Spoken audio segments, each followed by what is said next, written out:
En fait, j'ai actuellement en ligne de l'Antenne internationale notre ambassadeur, ex-ministre adjoint des Affaires étrangères, Medhat El-Melighi. Vous êtes toujours le bienvenu sur l'Antenne internationale. Bonjour. Bonjour, monsieur. Et permettez-moi de vous poser cette question. L'importance, si je peux dire, de faire recourir à tous les forums et à toutes les instances internationaux afin de former un front uni, un front de la part de la communauté internationale pour faire presser, pour faire quand même des pressions sur Israël afin d'arriver à un cessez-le-feu et pour arriver à avoir une sorte de mobilisation internationale quand on parle de la solution à deux États. Comment vous trouvez l'importance de ça? Alors je trouve que les efforts diplomatiques, que ce soit de la part d'Égypte ou tous les autres pays qui cherchent la paix au Moyen-Orient, sont toujours des efforts qui doivent être remerciés. Cela dit, est-ce que ces efforts vont donner un fruit à la fin du compte ou non? Je pense que jusqu'au moment où on parle maintenant, on ne voit pas exactement le résultat de ces efforts. N'oublions pas que l'Égypte, entre autres, avait présenté plusieurs initiatives depuis même le 8 octobre 2023, lors de le lendemain de l'incident qui s'est passé dans les alentours de Gaza. Mais jusqu'à maintenant, on n'a jamais vu des résultats positifs. Au début seulement, on a pu arriver à quelques échanges médiés par l'Égypte qui ont donné un résultat. Le problème, c'est que les pressions doivent venir des pays qui ont vraiment de l'influence sur Israël. Et je parle ici notamment des États-Unis qui soutiennent toujours Israël malgré tous les réactions négatives d'Israël vis-à-vis les Palestiniens, que ce soit des crimes de guerre ou des crimes de génocide et ainsi de suite, ou par les pays européens qui, malgré qui ont changé leur position un tout petit, on ne voit pas vraiment un changement drastique en ce qui concerne les positions américaines. Si je peux dire quand même que qu'Oslo représente ou nous fait rappel des accords de paix d'Oslo qui ont été entamés, lancés et signés quand même pendant les années ou les premières années de 90 du siècle passé entre les Palestiniens et les Israéliens, entre les Israéliens et les Jordaniens, ainsi de suite. Est-ce que nous pouvons dire qu'Oslo aujourd'hui, avec ses références, a un poids comme c'était au passé, ou plutôt il y a ce qu'on peut dire, il y a un changement stratégique au niveau des puissances régionales et internationales? Je ne veux pas être la voix pessimiste sur votre chaîne, mais je veux dire que Oslo, la première Oslo, est-ce qu'on a vu des résultats jusqu'aujourd'hui? Oslo avec la solution à deux États quand même. On fait rappel ça, on fait revivre ça. Et ça, c'est la position de la communauté internationale. On a déjà plus de 150 pays qui sont derrière la position de deux États. Mais est-ce que Israël et les États-Unis sont sur le même champ? Malheureusement, pas du tout. Au contraire, on entend les officiels d'Israël disent qu'il n'y a aucune chance maintenant pour avoir un État palestinien, même désarmé, même très pacifique. Non, ils veulent chasser totalement et expulser les Palestiniens de leur territoire. Et on entend le représentant des États-Unis en Israël, l'ambassadeur des États-Unis en Israël, qui dit qu'il n'y a aucune chance pour un pays palestinien indépendant. Alors, le sentiment qu'on a de l'autre côté, qu'on a reculé, qu'on n'a pas bâti ou construit au-dessus de Oslo 1.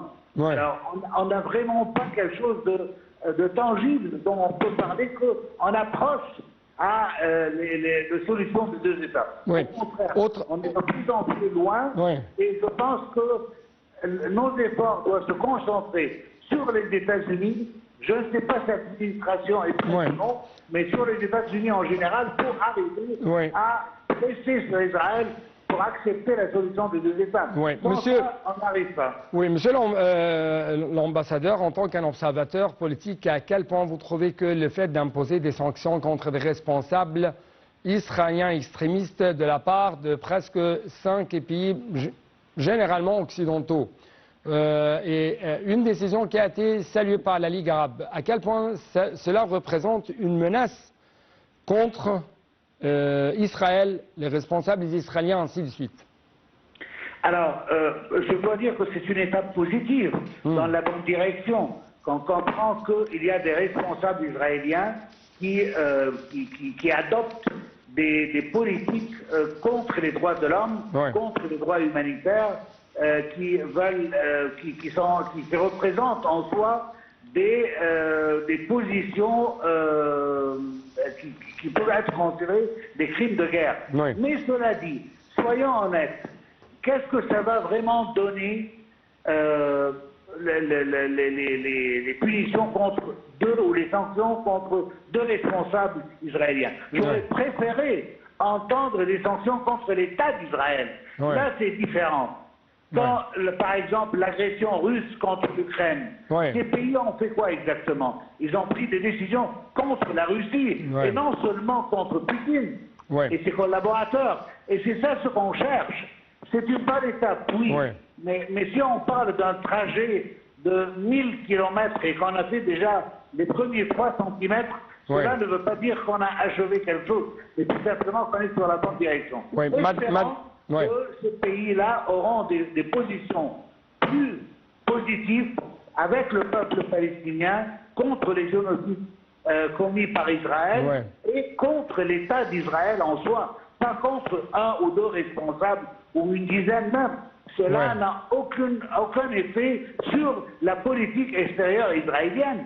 Ma dernière question va porter sur à quel point et comment vous trouvez l'importance de coordonner les efforts et d'arriver à une sorte d'approche commune de la part de grandes puissances arabes comme l'Égypte et l'Arabie Saoudite quand on parle de la bande de Gaza, le lendemain de la bande de Gaza, de la situation actuelle dans la bande de Gaza. Je parle de ça à la lumière de cette réunion qui a été tenue entre notre ministre égyptien des Affaires étrangères et son homologue saoudien, Faisal Ben Farhan. Toujours quand l'Égypte et l'Arabie Saoudite bougent ensemble, cela fait trembler les adversaires des peuples arabes. Alors, toujours quand il y a une réunion à ce niveau, cela veut dire qu'il y a une coordination de positions.